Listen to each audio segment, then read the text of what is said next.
I would like to welcome you to Patriots Corner with Dr. Hill, where we bring you live news updates and incisive political commentary. This evening, I want to address several critical issues that I have surfaced in my comments and posts over the past weeks, particularly concerning President Trump's administration, immigration laws, tariffs, trade, and the economy as a whole. This week, obviously, has been one of the most historic weeks for President Trump and possibly any president, especially for his second term, supplanting him in the history books, with President Trump ending last week by signing a trade deal with the United Kingdom, and then started this week off with his first foreign trip to the middle of his second term to the Middle East, which is outside normal protocols for a president. Usually their first foreign trip is to Canada or somewhere else. While on his trip, he made stops in three Middle Eastern countries, starting with Saudi Arabia, where he secured nearly 1.2 trillion investments. He then traveled to Qatar, where he was the first U.S. president to ever officially visit. While there, he signed another $1 trillion investment deal for America, where he met with the president of Syria and was the first president to do that in over 20 years. And then his final stop ended with the United Arab Emirates, where again he was one of the first U.S. presidents in over 25 years to visit the UAE, along with signing even more investment deals worth of trillions of dollars for the United States of America. And the Saudi deal was one of the largest arms deals in the history of global politics. All of those purchases were from American companies, and he has also secured hundreds of billions in AI infrastructure investments, which will help for the United States, helping us remain the world's superpower. At the same time, the left and establishment Republicans are not happy with some of President Trump's moves while in Doha or Qatar. It is about time that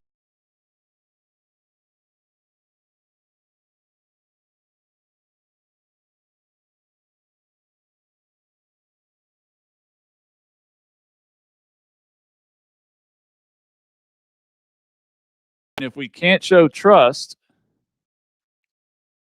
or respect, how do we expect to get respect back? Hold on a second. What happened with my dang it? I messed it up. Hello? Check.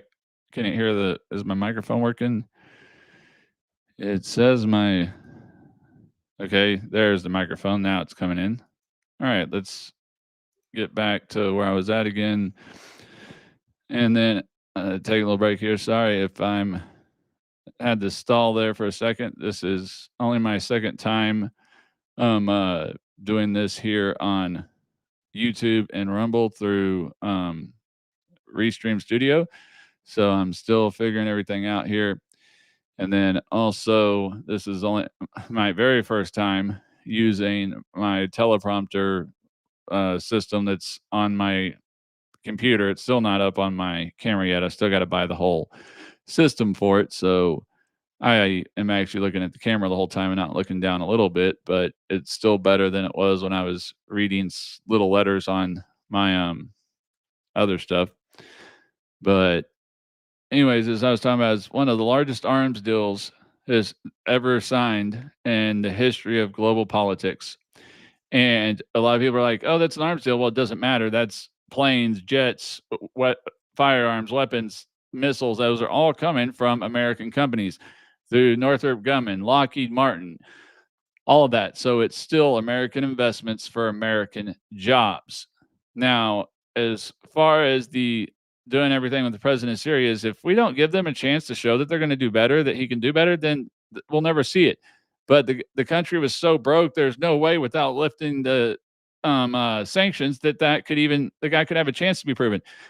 I mean, wouldn't we rather have a president who looks for peace and not doing nation building and spending trillions of dollars in blood and treasure for as soon as we leave it to go back to where it was? I mean, because the thing is they are tribal nations. They have been living their way of life since biblical times. All right, we're not going to change it. They will never have the type of democracy we have. They might get more modernized and have more freedoms for women and being a little less old style, but they're still not going to be the way we were. And we've got to stop forcing our way of life on people who don't want it and will never accept it. Peace is always the best move forward. If we can't show trust, how do we expect to be shown respect back? Also, to all the Democrats and rhinos who are not happy with President Trump accepting a $400 million jet from the Department of Defense on behalf of Qatar, President Biden actually started the talks for that, receiving the Boeing jet from Qatar, because we have been, because they've got to replace the Air Force One.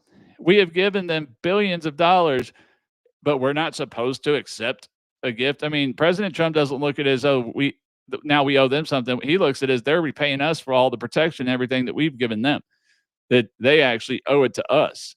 That for once, somebody's giving us money instead of us always giving somebody else money. I mean, we've assisted them over the last 56 years. Why can't they assist us in one thing? I mean, they're filthy rich. They're not $34 trillion in debt and growing. They don't have $2 trillion in debt every a year in growth.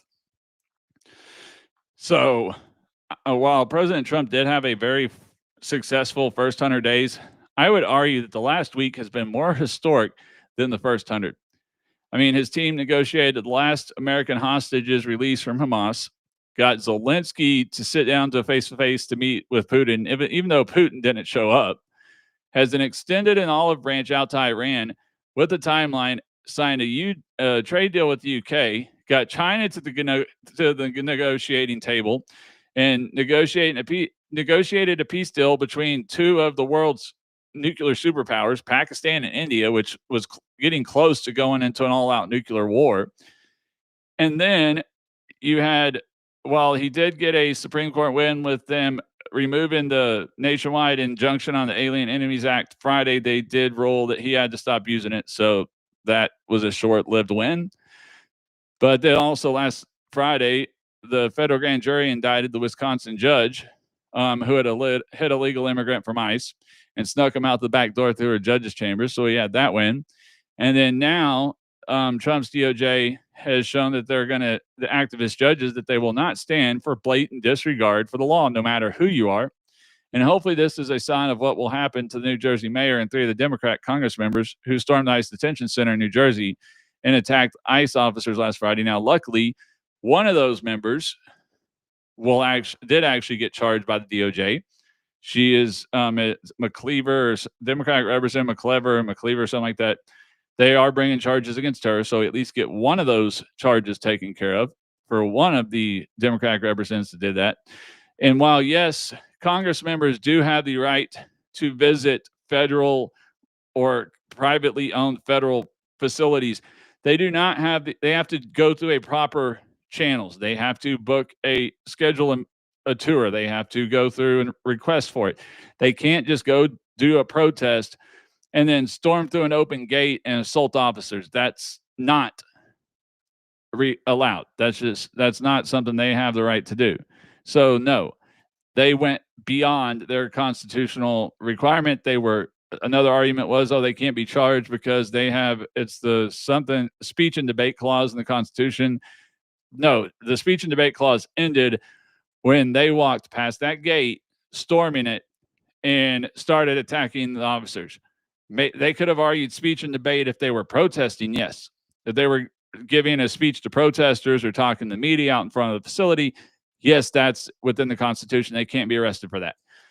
But to say that they can't be arrested for felony trespassing on federal property, breaching past a secure zone into a secure zone without permission, attacking a federal officer, that is not within the Constitution. I don't care who you are. You do not have the right to do that. Not even the president can do that, much less a Congress member. So no, that wasn't within what they were supposed to be. That was way beyond what their legal rights were. So I'm glad we're done. I mean, it's ridiculous. I mean, that's not it. And then the funny thing is they actually did get to go back in and visit, but because it didn't meet, there was nothing newsworthy. What they saw did not meet what they were saying was, of course, you didn't see that on the news. That didn't make the papers. That didn't make front pages or national news because it was proving what they want. Now, obviously, Republican Representative Buddy Carter has put forward articles to strip them of their committee positions of all three of the Congress members who were participated, but looks like that's not going to go far enough because we don't have enough Democrats that will grow a spine and support it, and we not even enough to censure them. So hopefully we can get them criminally, because it's ridiculous that that's done. Now, in the shocking turn of events, top House Democrats are going to join with Republicans in shutting down the push for impeachment for President Trump, because I guess they have learned at least one lesson, which is impeachment is not a winning strategy. And then also the Ways and Means Committee this last week did work through the night to move the tax portion of President Trump's big, beautiful bill out of committee, which was one significant hurdle, but then obviously it got stalled on the significant hurdle of getting past the budget committee, which it luckily the fifth vote did it so they could vote on it again. We'll see what happens, because honestly we should have been taking the full cut anyways, because of the fact that we don't need, this is a continuing resolution. This is not a full bill, which means we do not need a super majority. We only need a simple majority. So there is no reason why we should not have been going for this and taking the full cut and the bonuses. And obviously now you look at Friday when Moody's downgraded our credit rating for the first time in known hit in a long time of history, was because of the fact that Congress cannot pass a budget that does not have, they can't pass a complete budget. All they can ever pass is continuing resolutions. They can't seem to pass a budget that balances or even starts paying down debt. And the interest is getting so high that it's almost higher than what we're taking in. And for some reason, Democrats think that we can sustain this, that they can just print all this money and that it's just magically the debt's magically gonna go away. That they can just keep growing the debt exponentially just because they want to buy. They don't want to do what's hard, and they want to try to buy more voters by looking like the person that's saying, "Oh, we're saving your Social Security, we're saving your Medicaid, we're saving your Medicare." No, you're not. You're killing it. You're saving it for this year and next year and the next year. But what you're really doing is you're putting it to where it's going to not be able to be saved. Because I pull these numbers up here.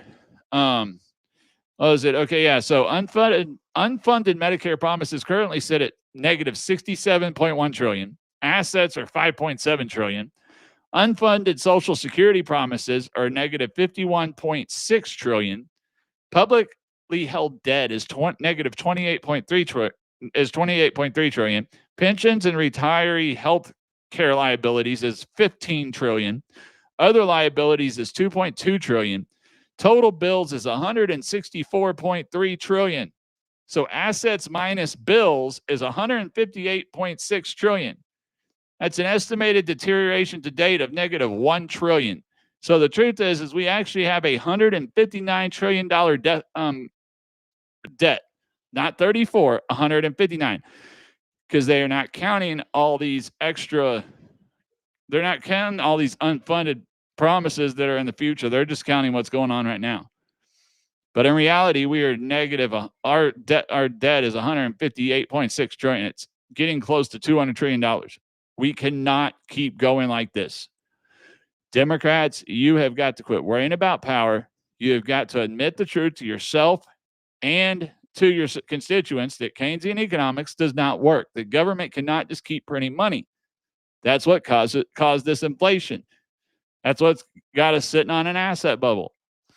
All right. We have got to quit printing money. You've got to come to the center and work with the Republicans to pass a bill that balances the budget. And to sit there and go, oh, well, you got to raise business taxes. You need more income. And tariffs are tax on the person. So are business taxes. Both of them are the same. Tariffs are just taxing businesses when the stuff's being imported in the country to get more people to build it here, where business taxes is taxing the businesses at the end of the year. But either way, that cost gets passed on to the consumer. It gets passed on to whether they hire less employees, whether they don't give as good of benefits or don't give as high of pay raises. Either way, whether you say you're going to tax the rich or businesses, or you're going to and then turn around and try to complain about tariffs, they're the same. Instead of raising taxes on businesses, he did it with tariffs. But to sit there and try to, I mean, it's so condescending. It's unreal to sit there and out of one ear sit there and say that you want that we should increase, that the rich should pay more, but yet then literally tariffs do that. And you try to act like making the rich pay more taxes isn't going to increase cost of goods and services. Bullshit. That is a lie. It is going to increase the cost of services and goods, period.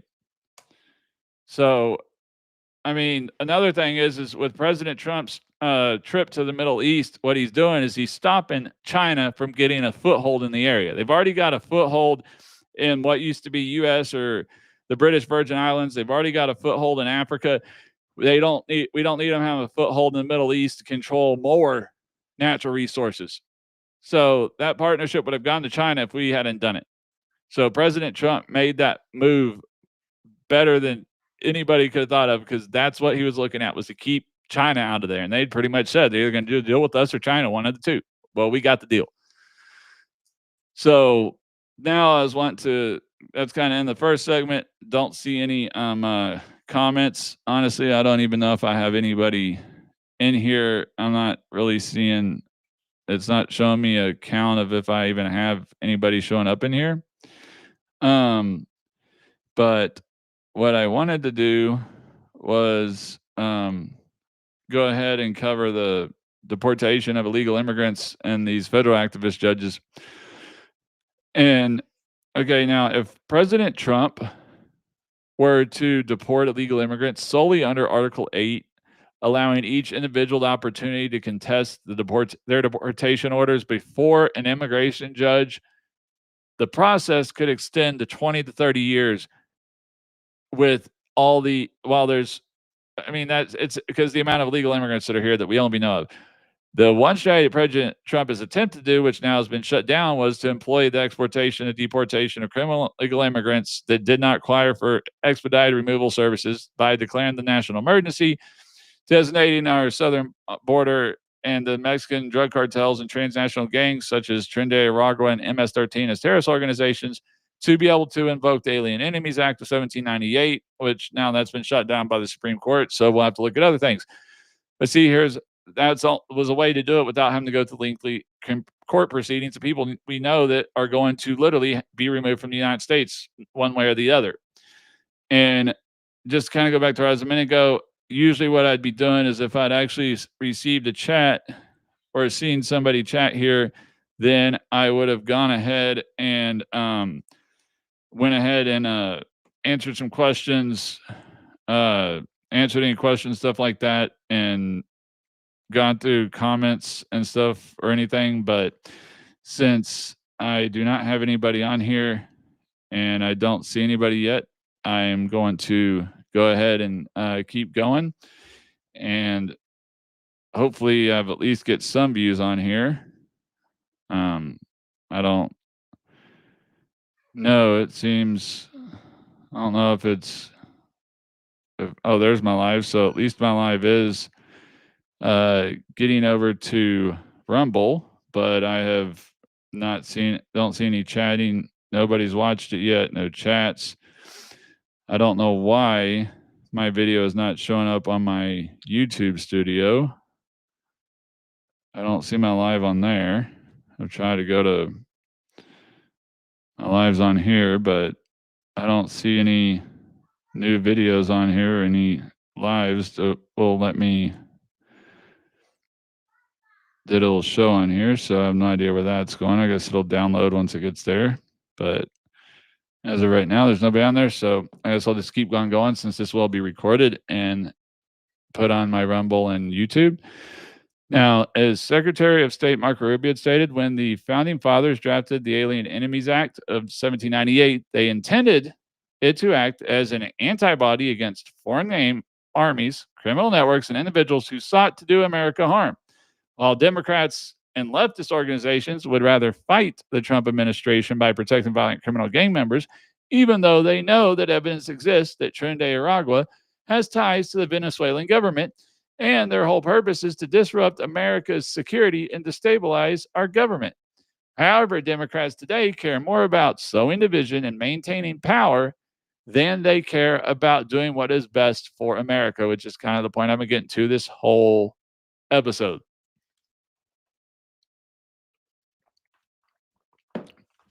Since President Trump took office for his second term on January 20th, 2025, leftist activist groups have strategically utilized federal district court judges engaged in judge shopping to challenge President Trump's agenda. This has included district judges issuing nationwide injunctions to thwart the enforcement of various policies, including leveraging the Alien Enemies Act of 1798 to expedite the removal of illegal aliens and implementing numerous executive orders and memorandum. Additionally, as soon as President Trump initiated the transport of criminal illegal immigrants to Guantanamo Bay, Cuba, for detention under their until their legal deportation, opposition groups sought to obstruct him through, again, judicial means. As for all of these federal district court judges who are going beyond their power and breaking the Constitution to try and legislate from the bench or take over the presidency, they should be removed and charged, period. As Article 2, Section 2 of the Constitution states, this is directly from the Constitution, in all cases affecting ambassadors, other public ministers, and consuls, and those in which a state shall be party, the Supreme Court shall have original jurisdiction. In all the other cases before mentioned, the Supreme Court shall have appellate jurisdiction, both as to law and fact, with such exceptions and under such regulations as the Congress shall make.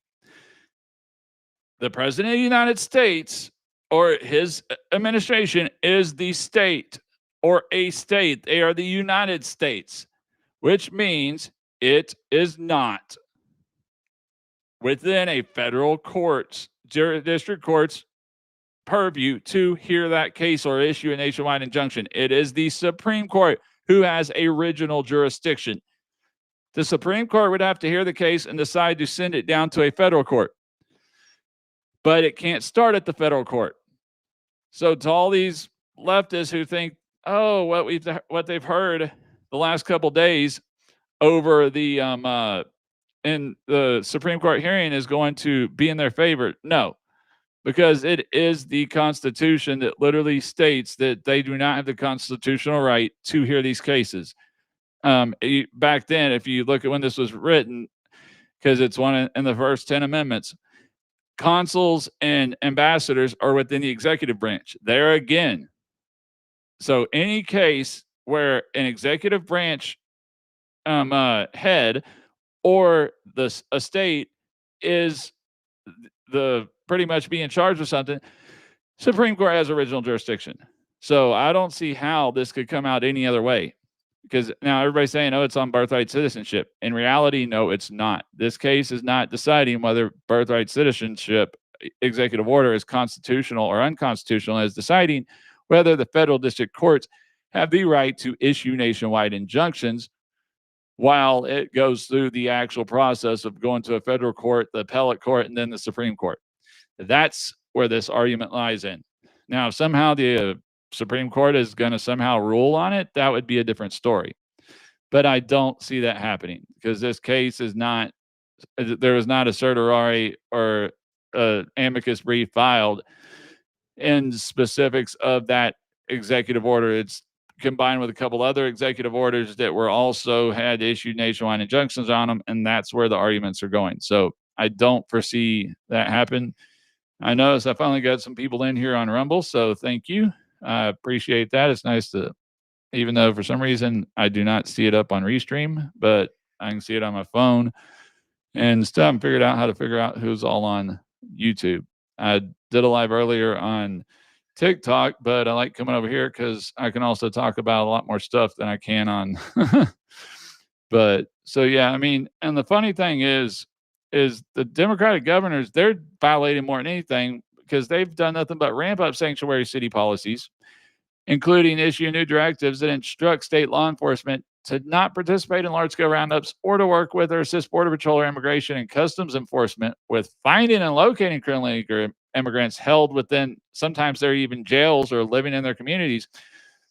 And they're adamant that President Trump's border and immigration policies go too far, but they're violating the supremacy clause because immigration laws land at the foot of the executive branch and stop with Congress and the executive branch. States do not have the right to do that. They actually Supreme Court just ruled that because there is a law that the state of Texas tried to pass to secure the southern border while Biden was in office because he was doing nothing to secure it. And even with Trump in, the Supreme Court still ordered it was unconstitutional because they were looking as a way to help President Trump stay secure, but it was actually ruled unconstitutional because it violated the supremacy clause, because it is the federal jurisdiction and federal authority that regulates immigration, not individual states. Individual states regulate their local laws. They don't get to regulate federal authority. So all these sanctuary city policies are violation of the Constitution. So they're once again hypocrisy from the left. It should be what's good for the goose is good for the gander, but they don't care. What's good for them is not good for us. And they're the ones that are lacking the respect for federal authority of Border Patrol and ICE to enforce and do their jobs. If they would help them, it wouldn't get as bad as it does. They wouldn't have to go around doing stuff. But it's funny that like AOC was sitting there literally trying to teach illegal immigrants how to avoid capture. Now, there's been stories saying out, they're going to charge AOC or she's going to be possibly, and they're like, do you know if you're being investigated or charged or have charges coming against you? And she's like, I haven't heard anything. The DOJ won't tell me anything. Well, of course they won't. Because the fact is they're going to investigate and do as much as they can without trying to tell you because they don't want you destroying evidence. And honestly, I think that little bit of getting out was them wanting her to at that point, they were wanting they leaked that so it'd get to the media, so it'd get to her because they wanted her to go somewhere or do something or wanted to trigger her to do something to get the final pieces of investigation information they need. But in our country, the DOJ or any investigative authority, FBI, they do not have to tell you if you're under investigation. They have the right to investigate you without telling you. They don't have to tell you until they have gone to a grand jury and the grand jury has brought an indictment on you to charge you. Then you have to be notified once you're charged. But while they're investigating you, they can investigate you for years. They can investigate for years and years and years without nothing. So it's hilarious that I see them saying on this. And then this is kind of off of script, but I covered this earlier, but in my TikTok live, but I've been getting comments about, Bondi's not going to go after anybody and this stuff. Okay. The problem is in America, it's not what you know, it's what you can prove. And no good prosecutor is going to go after a Congress member or a former presidential candidate or a former first lady or a former director of the FBI or the CIA or any major CEOs if they don't have rock solid evidence to take them down. Because if they go after them and they don't have that, they're going to look like a fool. And so what I think she's doing is she's investigating. She's investigating, piling up evidence, getting everything she can together. And also she's waiting till after the midterms because obviously anybody who watched the elections know that the Democrats said, he's going to go after his political enemies. He's just going to, even though they're innocent, he's going to find ways to put them in jail. He's going to weaponize the judicial system. No, that's what they did. There was even a lady on CNN who just admitted that it was weaponizing the justice system to try to stop him because they were trying everything to stop him. But it didn't work. And I think that's another reason she's waiting until after the midterms so we don't lose control of the House or Senate. And then you'll start seeing more charges come down. Come on, they did go after the judge because that's just, she literally did that on camera. That's a slam dunk case, even though they are trying to argue constitutional immunity. Same thing with the Congresswoman that she's trying to argue constitutional immunity due to the speech and debate clause. But honestly, the second she entered a secured area through an open gate without permission and put her hands on a federal officer, she was no longer debating in speech. She was not within the acts. She was not within the actions of her office. She was not even acting the way or upheld to her office that they would expect her to do. So, no, she is not constitutionally protected under that fact. The judge, I don't know. That's a little different argument. I'd have to read up on the judicial immunity and how that works. They are pretty well protected, but I don't see how she can be protected for literally helping them escape when she knew ICE was out at the front with a detainer and waiting to take him to deport him. She obstructed that. It's not like she had somebody in her office and there was somebody outside waiting to kill the person or something or to get rid of them. It was literally just it was somebody waiting to take them that had a warrant, had a removal order, and she decided to try to stop that. I don't see how that can be under judicial immunity. It wasn't for the protection of the person wasn't in danger. They weren't going to be abused. They weren't going to be attacked. They weren't going to be dropped somewhere. They're being taken home. So I don't see how that works. I don't see how they don't get her convicted. And obviously, a grand jury believed that she was guilty of it. So now we'll see. I think it's scheduled to start. The court schedule starting like a week. They're expecting it to go on for a week. So we will see. But I mean, division and tribalism has always been ingrained in American politics, even though our founding fathers literally have warned us about such treacheries in the Federalist Papers. I mean, while President Trump has said the number of illegal immigrants are currently in our country is near 20 million, independent estimates have it put a number of 12 to 15 million. Regardless, our system is not equipped to handle such a large population. I mean, as this is it was an article I did with my doctorate. Her name was Allison Moody, and her news article, U.S. immigration courts face a staggering backlog of 3 million cases. That's not counting gotaways. That's just 3 million case backlog as of right now. Now, out of those 3 million pending cases around the United States, obviously the backlog is largely due to the massive surge of illegal immigration under Biden's administration due to Biden's policy of catch and release, plus the program he ended at the end, the parole program or whatever, which had emboldened the cartels to traffic massive caravans by the thousands of illegal immigrants from all over South America, East Africa, East Asia, and even China across our southern border. Currently, the immigration court systems have averages 5,000 cases per judge. All right. To address this issue effectively, one critical legislative change we need to make to our current immigration policy is to increase the number of immigration judges. Now, according to Moody's article, the National Association of Immigration Judges estimates that doubling the current number of judges from 700 to 1,400 could help solve the current backlog by 2032, which is years after Trump's out. So this suggests that we would need to temporarily increase the number of immigration judges to nearly 4,000 to eliminate the current backlog, plus take care of the other legals that we don't even know what the exact number is. And to address the situation of the millions of immigrants who made it past the border and check security and did not qualify to be deported under the A or the expedited removal process. So, I mean, to get that done before Trump finishes his second term in 2028. And a thorough study would still need to be conducted to determine how many immigration judges would need to stay on after eliminating the backlogs. Now, the goal obviously would be lower than back down to the original number or lower, since we would have a secure border and stricter immigration laws, including eliminating catch and release.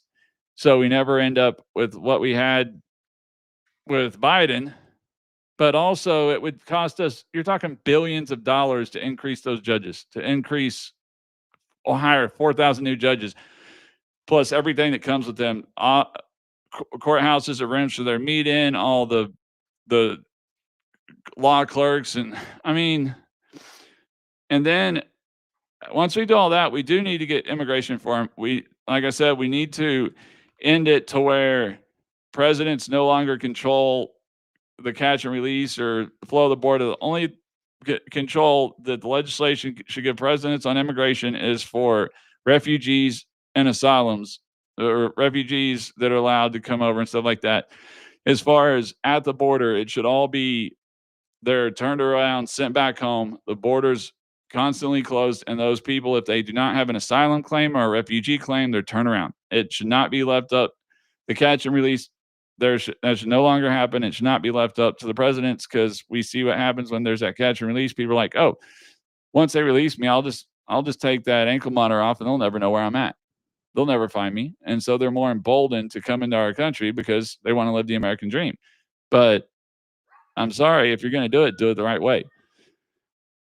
It's because the thing is, I mean, if you look back at the studies, as President Trump's way past his 100 days now, but in his first 100 days, he had deported like 156,000 illegal immigrants. Out of that, only 39,000 were actually had gone to Mexico. Only 36 of those 39,000 were Mexican nationals. That means it's always been the left's argument is, oh, it's just our Mexican neighbor. No, the majority of them have been from other countries. Yes, some in South America, Venezuela, but also Africa, Middle East, Eastern Asia, China. Not the people they were saying, and most of them have been a large amount of them been military age men, not the families they've been saying. But I got one. I think I got one way we could make to get a comprehensive immigration bill passed. Which, if President Trump could get that done, that would be another amazing feat because there hasn't been a fully comprehensive immigration reform passed since 1986. There is a small one passed in the 1990s, but really since 1986 under Reagan, a major one has not been passed. But if we want to allow men who are military age or whatever who came here on no fault of their own because they were brought here by their parents, or if they're wanting to come over here and they pass the backgrounds to clear to get in here, if they do not have a college degree or some type of job skill that they can make good money and show that they don't need to live off the government, then they can still get a citizenship, but they have to serve in the military for 8 years. That way we know that by the time they're done with the military, they will have the same respect. They will have been actually assimilated into our population and will have the same love and respect for this country that every other veteran and military service member has. And at the end of that 8 years, that's when they get their citizenship and for their husband, their wife, or their husband or the kids, depending on who goes in. But if they don't have a job or a college degree where they can contribute to society, then they have to go to the military where they can get job training.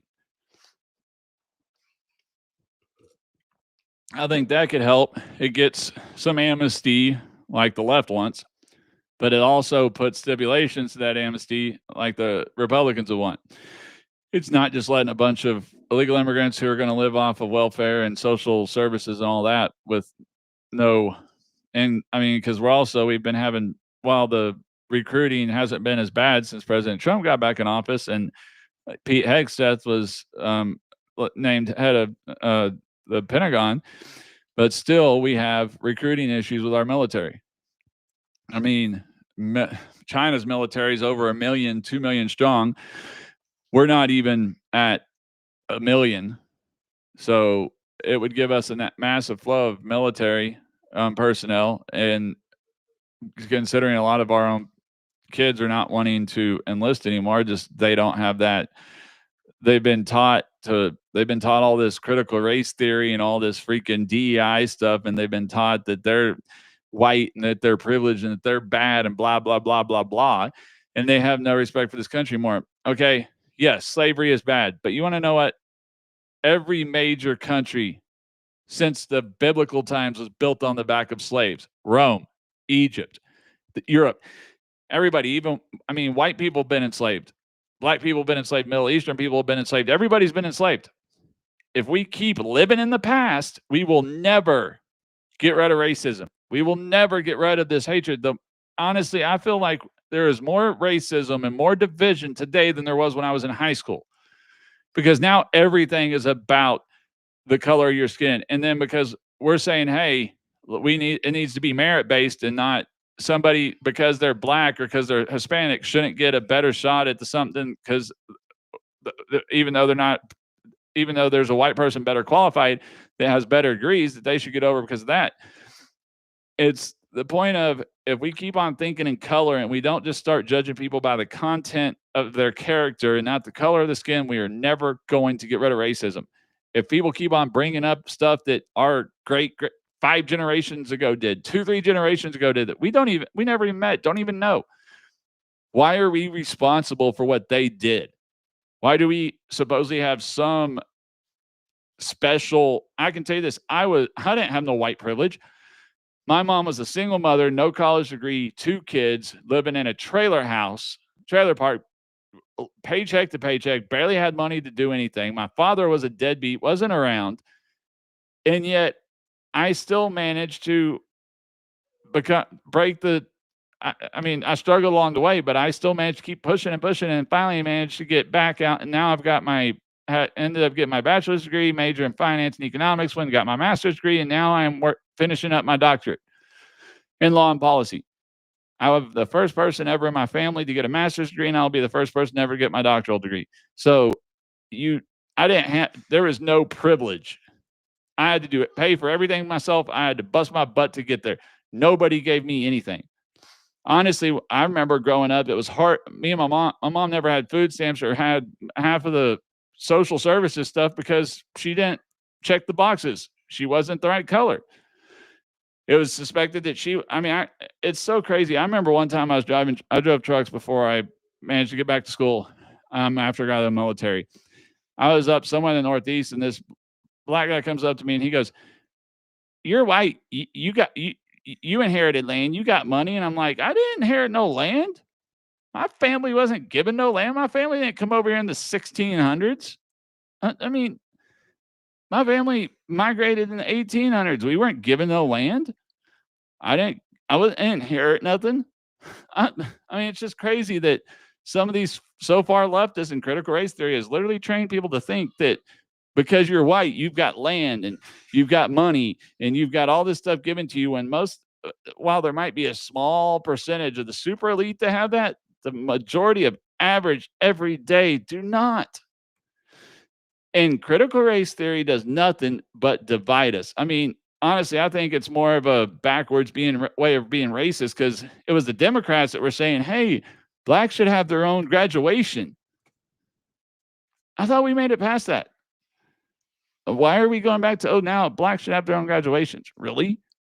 I mean, come on. Everybody should graduate together. I never looked at growing up, did I pay attention to somebody's race or color? I paid attention to who they were, how they acted, how they carried themselves. If they talked like a normal, semi well educated person, dressed nice, were a good person on the inside, treated people nice, I was friends with them. I didn't care what religion they were, where they were born, what color their skin was. I don't look at that. But it seems like now that's all they're trying to teach in schools. They're trying to make the white guys feel like they're the oppressors of these people that they have not oppressed. They've got to quit. And black people have got to quit letting the left make them think they've been oppressed. They are not. Their grandparents and great grandparents were oppressed, but not today. Today they have every equal opportunity that we do. They just who have to take it. They have to go out there and get it. And honestly, until affirmative action and some of that stuff was ruled unconstitutional, they actually had a better chance. Because when I went back to college, I had great grades. I didn't get scholarships or anything, but because I couldn't check the right boxes. Well, yes, I'd maintain a good GPA through my first 2 years and all that through my undergrad and stuff to get my associates and stuff like that. I was not able to get them because I didn't fit. I couldn't check the right boxes. So it's hilarious that's, I mean, it's ridiculous that that's what it's just, and then when we try to get rid of DI, we're trying to get rid of critical race theory. We're trying to teach people because I mean, even the Bible says we're all children of God, to not pay attention to what's on the outside, to pay attention to what's on the inside. If we go back to that, we wouldn't have this issue we're having now. we wouldn't have all these people. I mean, it's ridiculous. But anybody that's following me on here, please make sure, or that's been watching this now. I don't know if these are my current followers, if I have anybody on YouTube, but please also check out my TikTok channel and all that. I do most of my posts on there. I'm trying to start doing more lives on here, but until I can start getting more people showing up and start monetizing more, to where I can afford to put a door on my office, so it's I don't have to worry about the mic echoing or being loud background noise because the kids. Then I'll start doing more lives. Plus, also this summer I'm gonna be able to start doing more because of the fact that I've only got one class this first summer, the first part of the summer semester, and then I'm off the second part of the summer semester, and then so I don't have a full classes for a semester till the fall. So I'll be able to do a whole lot more shows come this time. Last month I wasn't really able to do any, and also I'm hoping to hopefully finally get a full teleprompter up, because trying to sit here for 45 minutes to actually remember what to say with looking at the camera, not to look down the screen, that's the hard part. It's you forget what you're going to say, or you can't remember the subject, or you don't remember the exact statistics, and then you misspeak. And they're cheap, they're not expensive, but when you got three boys, me and my wife just adopted three kids and bought a house, and she was unemployed for most last year. Money gets a little tight, especially when you have student loans. But um I guess if anybody's got any questions or whatever, I do have my chat open on the on my app for Rumble. I don't know if it'll come through on a studio restream. That would be nice to know. But if anybody's got any questions or comments, anything like that, let me know. Obviously, oh, I didn't know you could gift on Rumble. That's cool. Uh, yeah, so please check that out. And I'm assuming since I'm only broadcasting at 720p, probably had nothing freeze on anybody. I'm able to do 4K on TikTok, but yeah, with that, it seems to lag, even though I've got 2 gig internet, which makes no sense to me. But alrighty, well, I think that's about it, unless anybody has any questions, any comments, or anything about the. But if any not, thank you for tuning in to and also let me know what you think of the name. I've tried to decide on something. I did Patriots Corner with Dr. Hill. So let me know. Also comment. Let me know what you think of the name of the channel and the show. And if you've done lives yourself or been doing podcasts for a while, if you have any suggestions, let me know that. And then as far as that goes, if you want to do come on co-host or do a show together, bounce stuff off back and forth to each other, let me know. Be willing to try that. I've been literally doing this less than 3 months, so this is only my second live on Rumble and YouTube. I've done like 20 on TikTok, but this is only my second one on Rumble and YouTube, because I really didn't have any followers when I first started them. And then I didn't even start doing lives till end of February. So thank you for watching, and please come